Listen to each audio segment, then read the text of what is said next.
Lula é atraente, Bolsonaro é repelente. Isso fica muito claro nessa viagem. Muito mais do que de Brasil, isso que é interessante na passagem de Lula pela Europa, nos palcos europeus, e tem falado de futuro, de esperança, de outro mundo possível. Já que eles não conseguem ter um candidato para derrotar o Lula, já que eles não conseguiram fazer o impeachment do Bolsonaro, porque não quiseram, não apoiaram, e já que eles não têm como fazer uma transição por cima, o povo vai votar. O que eles querem pedir é isso, que o povo vote.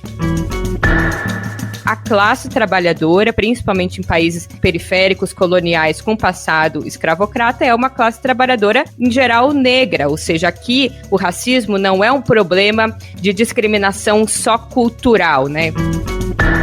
Olá, seja bem-vindo, seja bem-vinda. Você está no 3x4, podcast que traz um retrato do Brasil no seu tocador preferido e também no YouTube do Brasil de Fato toda sexta-feira. Eu sou Igor Felipe, comigo estão Zé Dirceu e Carol Proner e agora de volta, Juliane Furno. Olá, pessoal. Olá, gente. Aqui estou, presente. O destaque da política brasileira nesta semana ficou na Europa. Em Portugal, ministros do STF e políticos brasileiros defenderam um novo sistema político para o país. O presidente Lula, por sua vez, faz uma jornada de estadista no velho continente. Tudo isso em um contexto interno de um presidente sem partido, emendas para cá e para lá, centrão no comando e uma boa dose de instabilidade entre os poderes. No primeiro bloco, vamos discutir o que sobra disso tudo em 2022. No Risca-Faca, vamos tratar de um tema importante,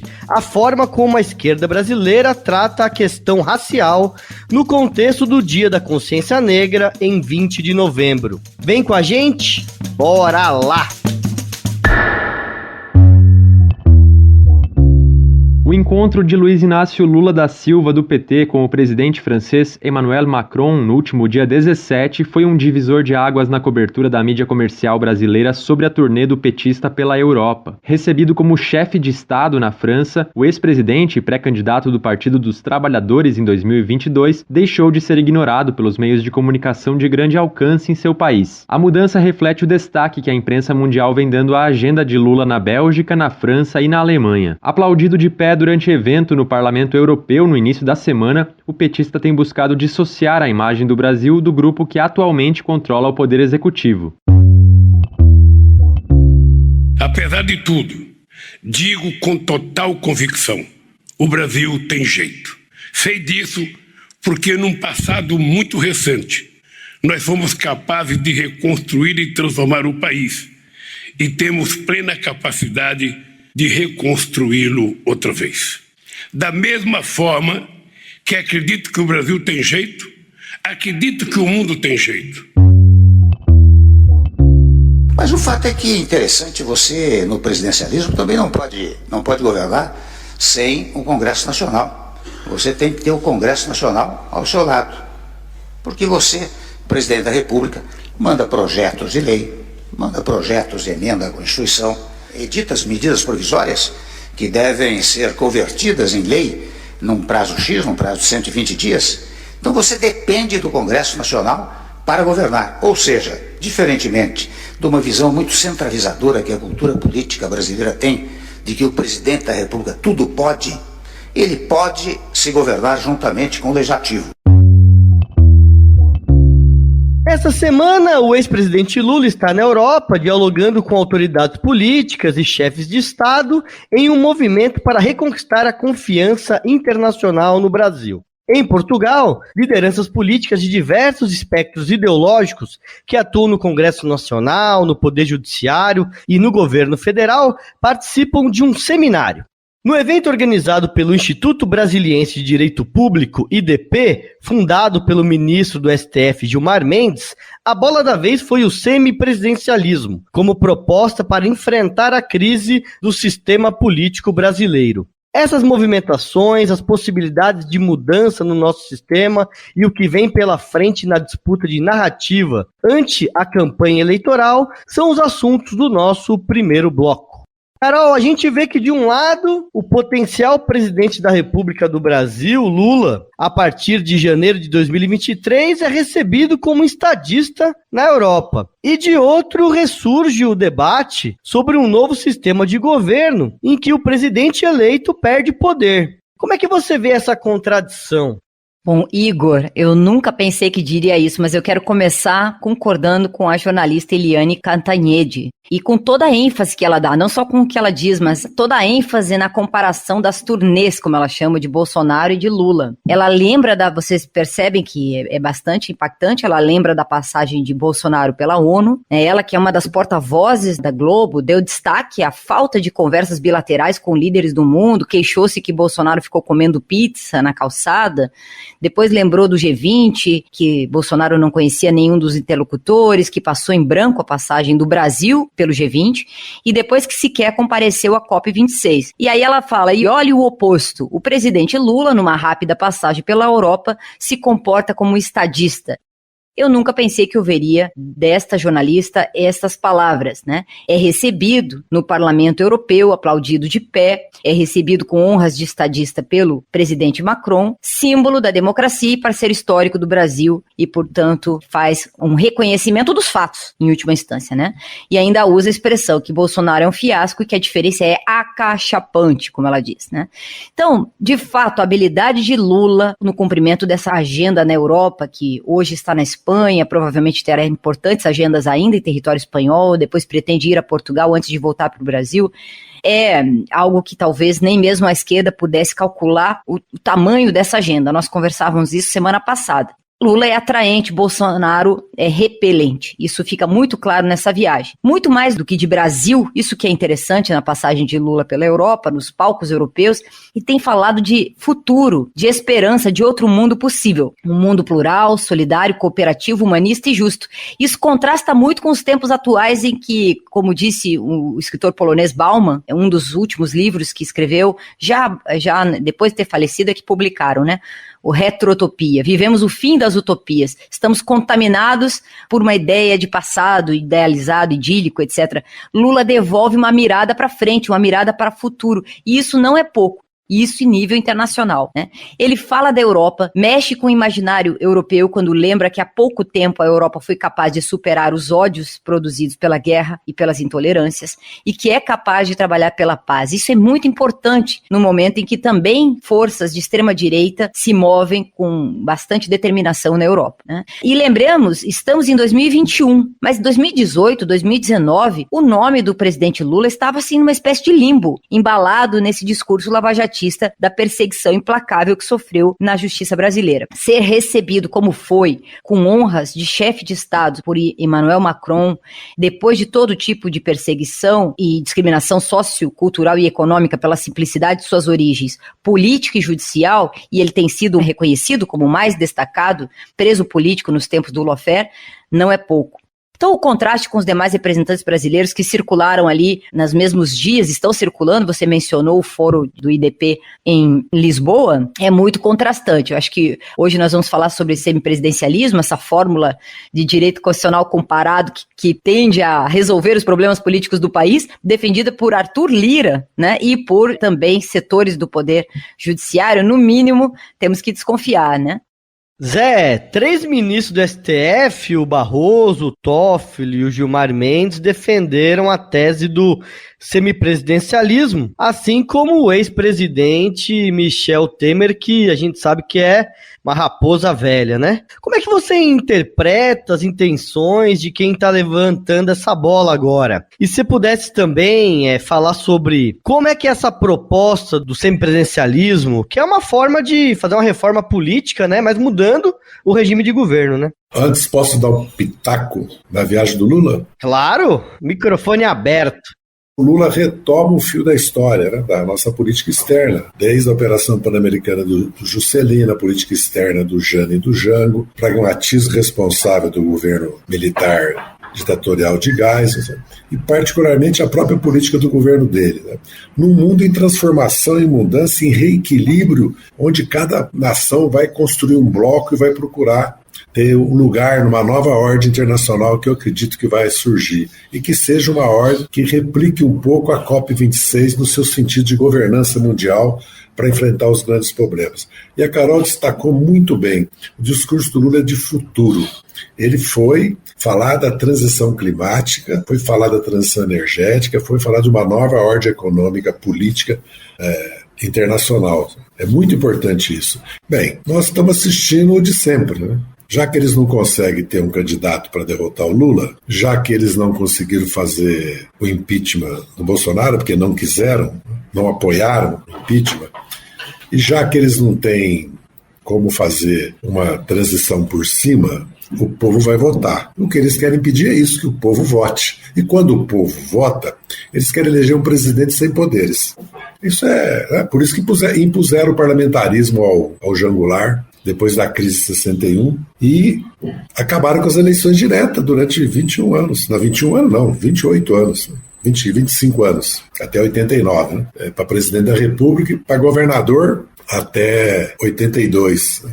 E para prefeito de capitais até 85. Então foi um longo período histórico que eles fizeram o que agora esses personagens tentam fazer com o semipresidencialismo. É verdade que nós, de certa forma, já vivemos um regime de coalizão presidencial, onde o papel da Câmara e do Senado é grande. Mas o que exige essa situação não é um golpe branco, que é um semipresidencialismo. Quem for eleito já vai ser eleito com a limitação do Banco Central Independente, que é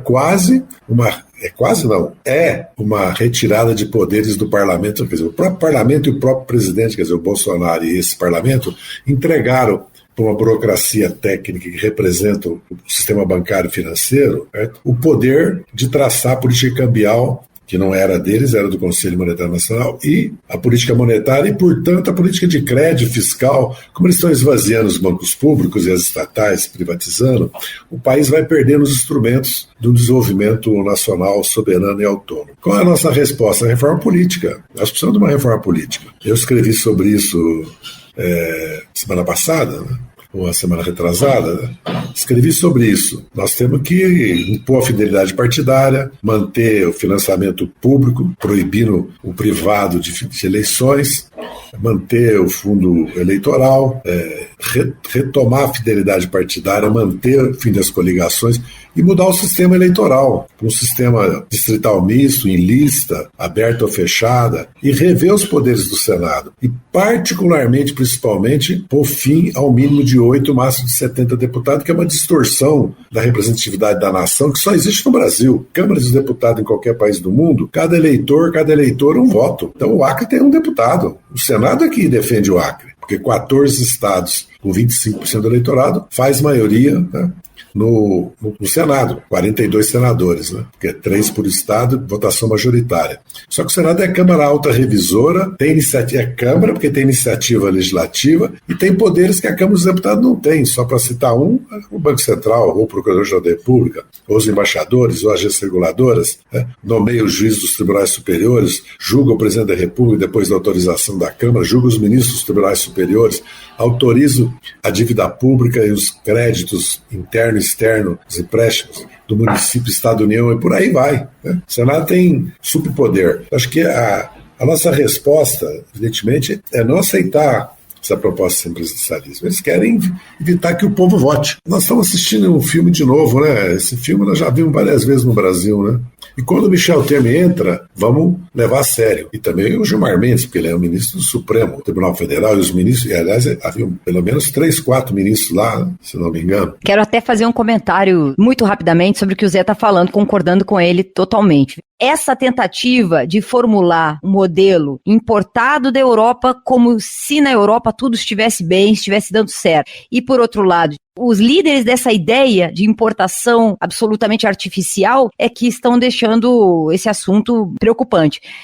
Nós já sabíamos que o ministro Barroso defendia essa questão, agora o ministro Gilmar Mendes, num seminário que deveria ter pouca projeção, eu acho até que eles não gostaram muito de serem assim descobertos na mesma data em que Lula se projetava no Parlamento Europeu e pela Europa toda, e essa agenda, ministro Toffoli também, e o presidente Lira, como se fosse uma questão de forma, como se não fosse uma questão de conteúdo, como se ele próprio, como líder do parlamento, que poderia dar o exemplo, né, de que haveria serenidade, o varejo político, como fala o Barroso, que pudesse ser controlado por um presidente da Câmara.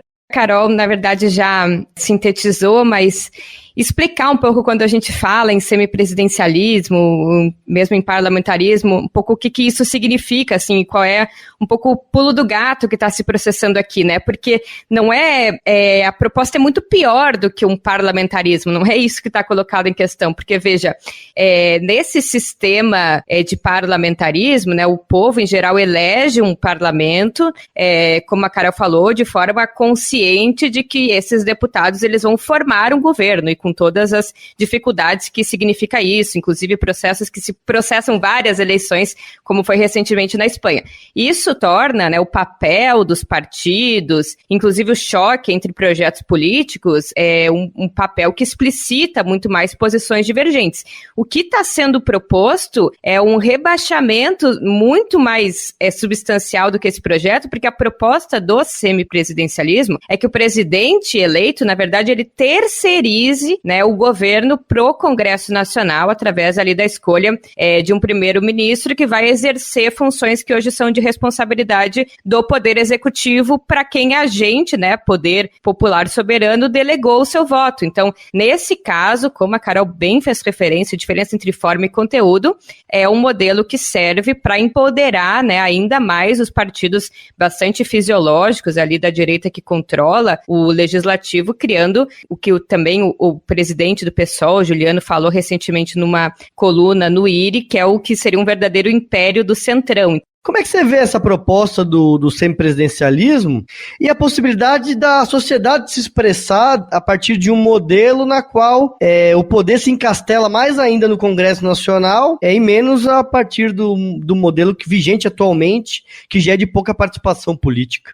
Eu acho que o Zé Dirceu falou muito bem sobre isso, né? Esse semipresidencialismo, ele é um elemento de maior cerceamento, sim, às demandas populares. Na verdade, existe uma tentativa, e aí eu também junto caso um pouco com a pauta econômica, desde que o neoliberalismo se estruturou mais intensamente a partir lá da crise dos anos 70 e vai chegar no Brasil nos anos 90, que é de esvaziar os estados nacionais de democracia, né? Na medida em que você repassa questões fundamentais do desenvolvimento econômico, que tem a ver com o projeto de nação, que vão ficando menos na política, ou seja, nos representantes eleitos pelo voto, e vão passando cada vez mais para técnicos ou mesmo para a justiça, né? Vão sendo constitucionalizados, que em última instância, não só o presidente, mas a própria política vão sendo esvaziados de sentido, né? E aí eu não estou falando aqui, né, de forma, estou falando de conteúdo, olhando a situação concreta dentro da realidade concreta.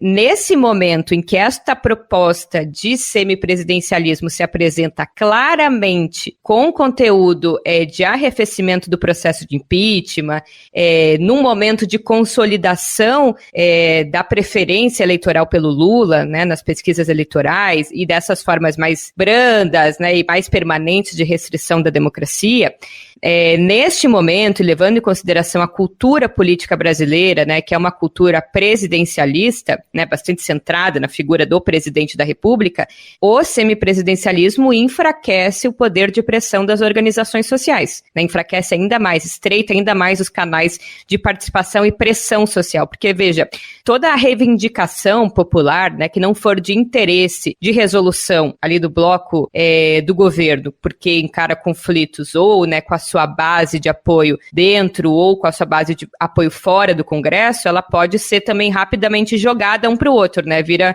uma coisa de que, né, a gente quando era criança vivia, quem viveu com os pais, que era pergunta para sua mãe ou pergunta para seu pai, se ela deixar eu deixo, né? Veja, você dilui ali um pouco de quem são as responsabilidades e as atribuições, né? E nessa cultura política, veja, quando você passa a dar poder para um ente extremamente abstrato, que é o Congresso Nacional, você esvazia também a capacidade de pressão e de mobilização que encarna hoje a figura figura de responsabilidade de um presidente da República. Então, não estou falando aqui sobre a forma, isso nós podemos debater em outro momento, mas a forma apresentada concretamente neste período histórico encara esse conteúdo não só golpista, né, de mais uma manobra de tentativa de frear um pouco a possibilidade da retomada de um governo de centro-esquerda, mas encara também maiores fechamentos de canais de participação popular, que é uma reivindicação muito expressa. No RG desse episódio, vamos conhecer um pouco da trajetória de Ângela Guimarães, que é presidente nacional da União de Negros pela Igualdade, a UNEGRO. Eu sou Ângela Guimarães, tenho 40 anos, nasci em Salvador, que é onde eu atualmente moro. Sou socióloga, formada pela Universidade Federal da Bahia e atuo na luta contra o racismo numa entidade nacional, a qual presido, a União de Negras e Negros pela Igualdade, a UNEGRO. Eu não considero que eu lido com racismo, né? Eu considero que eu me rebelo contra o racismo todos os dias, que eu repudio veementemente o racismo todos os dias, que eu me indigno como a nossa vida é atravessada por tantas violências racistas, por tantas violências sexistas, né? Eu costumo dizer que para quem é negra e negro no Brasil, você não tem um dia de paz. A gente é atravessada diariamente pelas manifestações e pela presença do racismo e a gente se rebela, se indigna. Sem dúvida, isso nos afeta de todas as formas, mas isso causa um estrago tremendo à nossa saúde mental.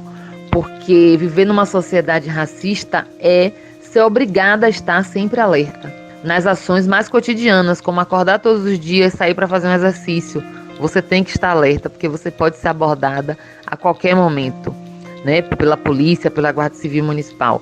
Fazer um mapa de segurança na sua cabeça quando você sai de casa para qualquer lugar. Que tipo de transporte vai tomar, onde vai tomar, com quem vai, por onde vai passar, quando vai voltar para casa. Saber que você vai num centro de compras como o shopping e já se preparar para ser seguida pelo segurança, via de regra. São muitas as formas que a violência do racismo, porque é uma violência. Não existe essa história de cordialidade do racismo, não existe essa história de escamoteamento do racismo, de sutileza do racismo. O racismo é uma violência estrutural da sociedade brasileira e que nos atravessa e nos marca de forma muito dolorosa. Esse é um dos nossos desafios, né? Manter a nossa saúde mental sendo vitimadas com tanta violência todos os dias e a todo momento. O movimento negro, né, que compreende aí as diversas expressões da luta contra o racismo no Brasil, é um movimento muito importante. É um movimento que mesmo durante muitas décadas tentaram invisibilizar, tentaram imputar a nós a pecha de divisoras e divisores da luta de classes. Nós nos mantivemos com a cabeça erguida, mesmo quando se negava veementemente a existência do racismo no Brasil, a gente continuava denunciando. Sem dúvida, o país que mais longevidade permaneceu no sistema escravista, que foi o último país do mundo a abolir a escravidão, tem uma dívida histórica com a população negra. O Brasil enfrentou quase 400 anos de exploração das pessoas negras, africanos e seus descendentes. O Brasil fez uma abolição absolutamente incompleta, inacabada. Não implementou nenhum tipo de política de inserção dessa população na sua estrutura social e econômica. Então, é um país que sempre teve, né, de costas para a população negra, sempre teve com as portas fechadas. Esse processo de reparação é urgente, é um reencontro da nação, porque é impossível o Brasil se tornar um país desenvolvido, soberano, socialmente justo, com distribuição de riqueza, com menos concentração de renda, um país de liberdade, de fraternidade, de felicidade, quando 56% da sua população é sistematicamente excluído de tudo. Então, esse processo precisa ser um processo profundo.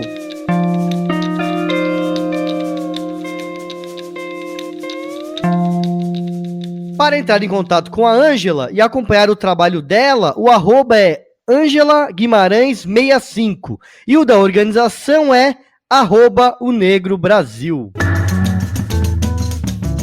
Neste episódio, o nosso Risca-Faca traz um assunto muito importante, colocado especialmente pelo movimento negro brasileiro, que faz uma jornada de manifestações do 20 de novembro em todo o país por conta do Dia da Consciência Negra. É um debate necessário para avançar a luta antirracista no nosso país.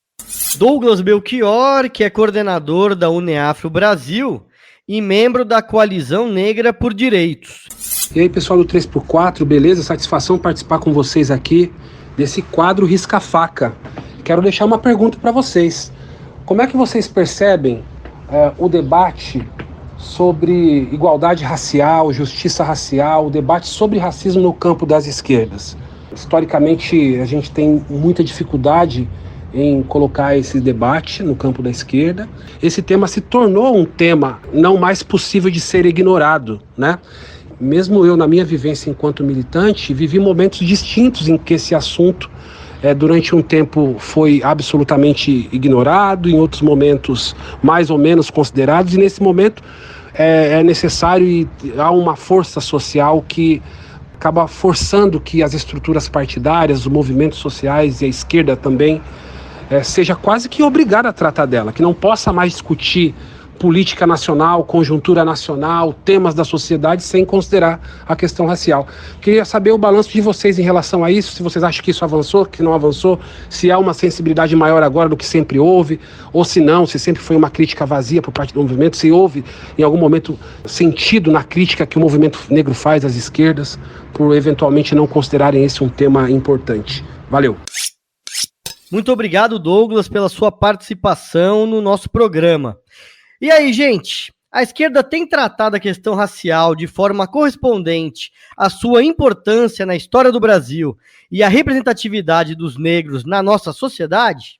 Vamos começar hoje com a Juliane. Opa, não, acho que a esquerda não tem tratado suficientemente bem essa pauta, ou por negligência com relação à pauta, ou porque, em geral, quando pauta na minha avaliação de uma forma descolada de elementos raciais que estão colocados na nossa formação social, né, histórica e econômica, que eu acho que são as grandes questões, né, em abertas para pensar a articulação do racismo com o capitalismo.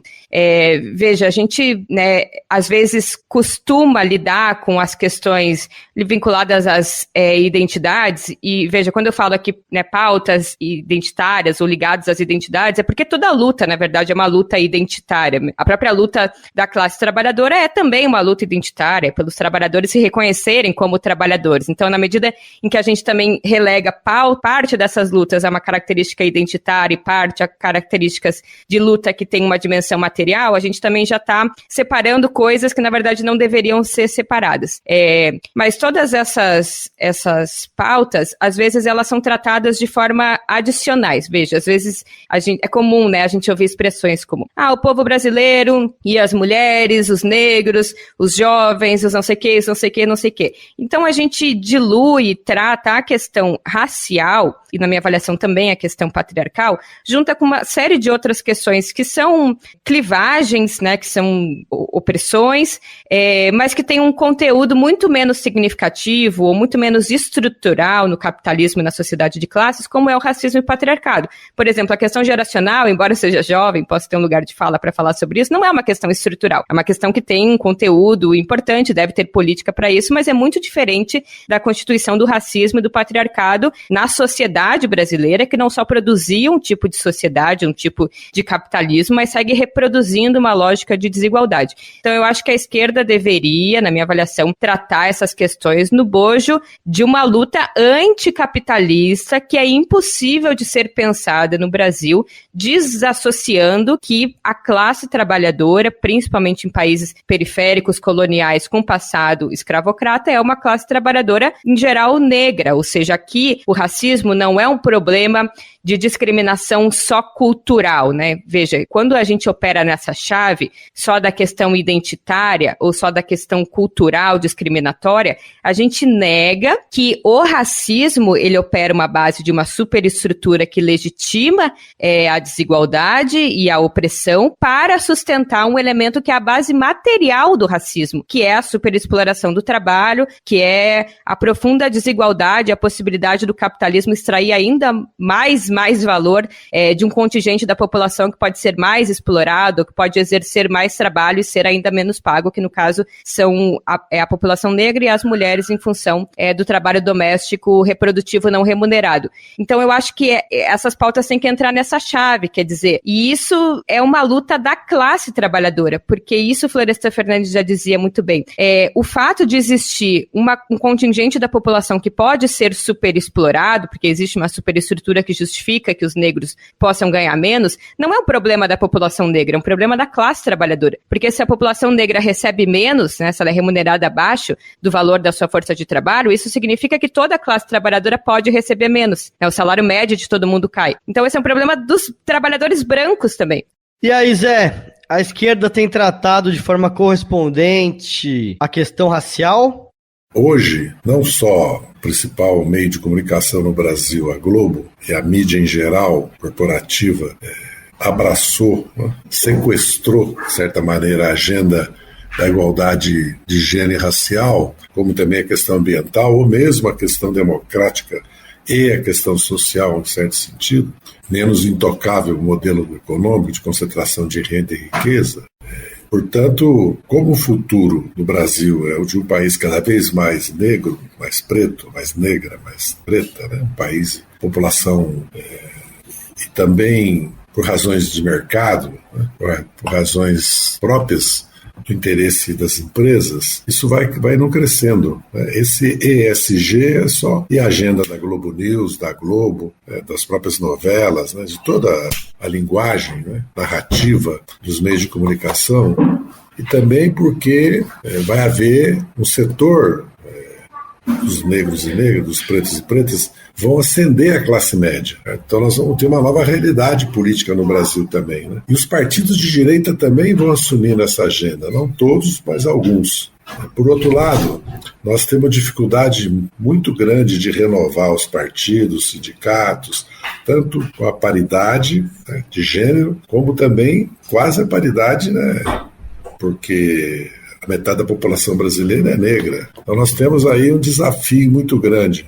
E também porque a pobreza está concentrada na população preta, negra, também porque a violência policial, também porque o caráter de classe racista da justiça, e tem que começar agora pela eleição de 22, das chapas de candidatos a deputadas, senadoras, e mesmo candidatos majoritárias, né, governadores, né.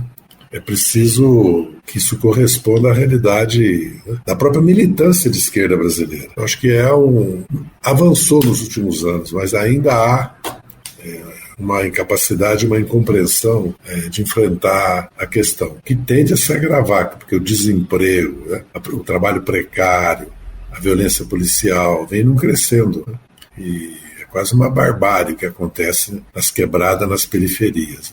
A minha avaliação é que eles vão se levantar nos próximos anos. Os jovens, as mulheres, os negros e negras, a diversidade LGBTQIA+, não aceitará o status quo brasileiro, né? Inclusive o sistema de representação política e de governo. Nós vamos ter um choque no país nos próximos anos. Se o país não mudar, espero que nós sejamos capazes de fazê-lo. Acho que nós estamos em dívida, uma dívida enorme. Não é só o Brasil que tem dívida com a escravidão, com a discriminação e com o racismo. Não. Nós também estamos em dívida. E aí, Carol, como é que você vê esse tema aí da sua trincheira? Uma coisa é o governo, e a gente não pode pôr todas as fichas no governo, seja ele qual for. Mas imaginando que seja um governo aqui ou acolá, mais aqui, mais alá, sei lá, meio de centro-esquerda, o papel dos movimentos sociais, do movimento negro unificado, do movimento que se organiza como nunca se organizou até hoje na história, inclusive na Frente Brasil Popular, na Frente Povo Sem Medo, nas principais articulações combatendo o golpe de 2016, o movimento negro teve um papel fundamental que vai além das suas pautas. Eu acho que isso que é importante. O movimento negro se afirma, e a questão racial se afirma como estrutural e dá uma lição, muitas vezes, a um certo abandono da questão, da centralidade dessa questão, e ao mesmo tempo se une a causas que transcendem o movimento de luta da igualdade racial. Então, aqui, eu acho que qualquer governo que seja, será extremamente pressionado no melhor sentido possível e pelos movimentos que vão se organizar, e assim será. Se a sociedade civil, se a sociedade organizada de luta, né, de popular, de luta, não se organiza, não há como, inclusive, os próximos governos serem tensionados pelo lado certo, pelo lado dos direitos e da igualdade racial. Então haverá luta renhida, como muita gente tem identificado, seja quem for o governante. No dia seguinte da eleição, haverá, sim, muita pressão, e aí vamos ver como um governo, seja com qual coalizão for, responderá a essas reivindicações mais do que legítimas. Posso fazer uma consideração de 1 segundo? Eu acho que se teve avanços no Estatuto da Igualdade Racial, nas cotas, também teve muito problema no campo da segurança pública. Eu acho que essa é uma grande dívida que os governos petistas também têm com a população negra, lei antidrogas e uma série de questões que em alguma medida até aprofundaram o encarceramento e o elemento do genocídio da população negra, que são elementos que eu acho que a gente como esquerda tem que avançar numa proposta. Só concordando, porque como eu sou experiente nesse assunto, o sistema penitenciário, 60% são usuários. Jamais deveriam estar condenados, porque são condenados como traficantes. E 90% é negra, quando você vai nos presídios femininos. E a questão das nossas políticas de segurança pública, a verdade nua e crua é que nós governamos estados há 16 anos, vários, ou há 12, ou há 8, e fizemos mudanças importantes, mas superficiais. Depois dessas excelentes falas da Juliane e do Zé, que inclusive tocaram num tema que eu ia comentar, que é a questão prisional, a crise prisional, o estado permanente de inconstitucionalidade, como diz o Supremo Tribunal Federal, né? A situação dos presídios do Brasil é um tema incontornável para um governo de esquerda no futuro. Eu acho que essa questão, se a esquerda fez ou não fez, eu acho que tem que ter um sentido de perspectiva histórica. Então eu concordo parcialmente com a opinião da Ju. Para começo de conversa, nunca a população negra esteve tão em risco como agora com Bolsonaro. Um governo em que a morte é o principal foco da política de eliminação de pobres e negros, né? Então, a morte no sentido do fim das políticas públicas, do fim dos espaços de diálogo, de participação.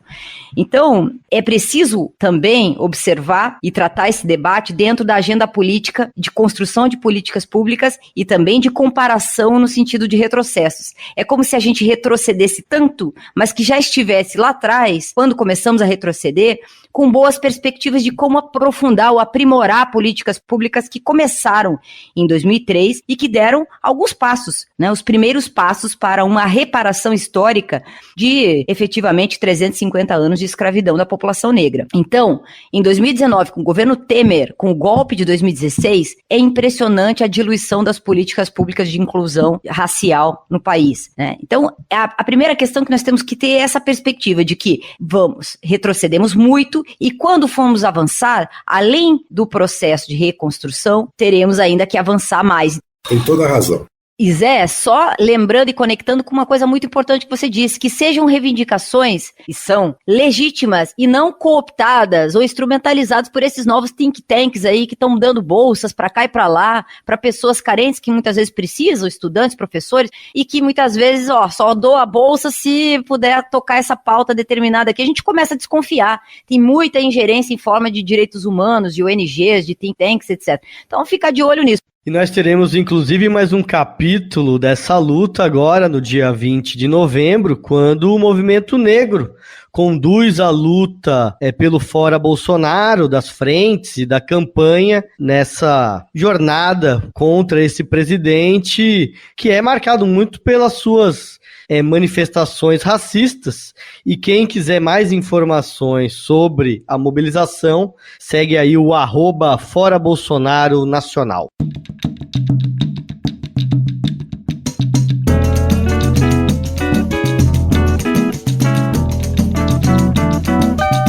Vamos brincar de perfil agora, gente? Na semana passada, na ausência da Juliane, o Zé matou nos primeiros 10 segundos o Marechal Rondon. A Carol não conseguiu nem quando ela foi. O Zé Dirceu já tá matado. Mas é uma exceção, né? Aqui quem dita e quem comanda são as mulheres, a Juliane e a Carol. Fazendo um esforço para alcançá-las. Ah, mas na semana passada, mesmo com a Juliane, você teria acertado, viu? Eu não ia saber, Marechal Rondon. Ainda mais com aquela velocidade, né? Aliás, o Moro disse que leu a biografia do Roosevelt e do... Quer dizer, a história do Rio, né? Que aquele jornalista... O Moro lembrou de alguma biografia que ele tá lendo? A única coisa que eu lembro é que o Moro não lembra das biografias que ele lê. Dessa vez ele fez o dever de casa, ele leu, não sei se ele leu, pelo menos ele leu a resenha, né? A orelha. Ele entrou na Wikipédia. Mas o livro é fantástico. E aí, Carol, tá animada pro perfil? Hoje é você, Carol, tô sentindo. Super animada.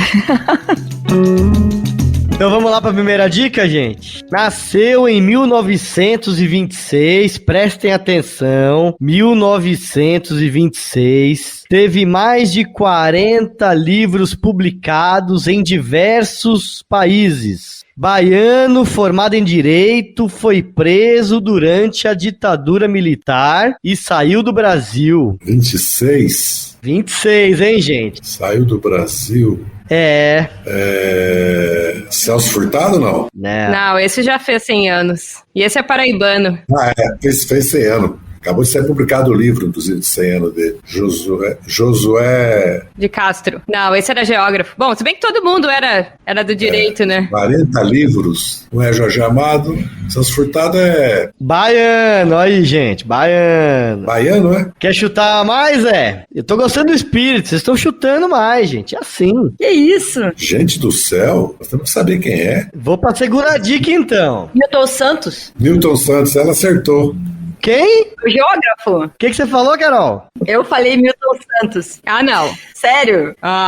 Saiu do Brasil, foi morar na França, depois teve passagem pelo Canadá, Estados Unidos, Venezuela e Peru. Sua vida acadêmica era agitada, trabalhou como consultor para as Nações Unidas. A pobreza gerada nas grandes cidades era um dos seus objetos de estudo. Único latino-americano a ganhar o prêmio conhecido como Nobel de Geografia, recebeu mais de 20 títulos honoris causa, intelectual negro, defendia outro modelo de globalização, revolucionou estudos na área da geografia no Brasil. Milton Santos! Aê! Grande Carol! Uau! Matou, Carol! Nossa, adorei acertar sendo ele, porque é o autor preferido do meu filho, Francisco, que faz ciência política, a gente discutir. O Francisco viaja muito, ficou entre ciência política e geografia, e a inspiração era o Milton Santos, mais conhecido fora do que dentro, mais valorizado fora do que dentro do país. Nós temos que corrigir isso. Agora, essa dica de que fez direito não é nada, porque todo mundo fez direito nos anos 40, 50. Muito bem, parabéns, Carol, retomando as vitórias aí. Na semana passada, o Zé, na ausência da Juliane, mas aí estamos iniciando uma nova fase aqui no nosso quadro, hein, Juliane? Parabéns, Carol. Muito bom. Pô, gente, tô feliz, acertei. É a primeira vez na história na qual a gente convive com o futuro possível. Acho que essa que é a grande novidade da nossa geração, é essa capacidade que nos foi dada de conviver com o futuro possível, que não é nada do domínio dos filósofos, é algo que tanto nós que imaginamos ser intelectuais, sabemos que existe, como o rapaz pobre da periferia que inventa uma música revolucionária e que explica o seu mundo. Acho que essa que é a grande novidade. Muito bem, e aí, Juliane, o que a gente tem no Recebidos hoje? Gente, o nosso Recebidos de hoje é o livro que tem como título Colonialismo de Dados, como opera a trincheira algorítmica na guerra neoliberal. Que tem como organizadores o João Francisco Cassiano, a Joyce Souza e o Sérgio Amadeu. É uma coletânea que discute o colonialismo dos dados, né, nas redes e em relação com a dependência tecnológica. Esse livro está em pré-venda na editora Autonomia Literária. A gente já recebeu a edição em PDF, mas vamos receber a edição física. E traz um tema, enfim, muito importante. Fica a dica para o ouvinte que quiser saber um pouco mais sobre esse assunto, que é o assunto do momento, né? Para entrar em contato com a gente. Lembrando, se você que também quiser mandar mensagem, mandar livro, mandar qualquer outra recordação aqui para nossa equipe, você pode mandar um e-mail para o endereço 3x4@brasildefato.com.br ou acessar também as redes sociais do Brasil de Fato.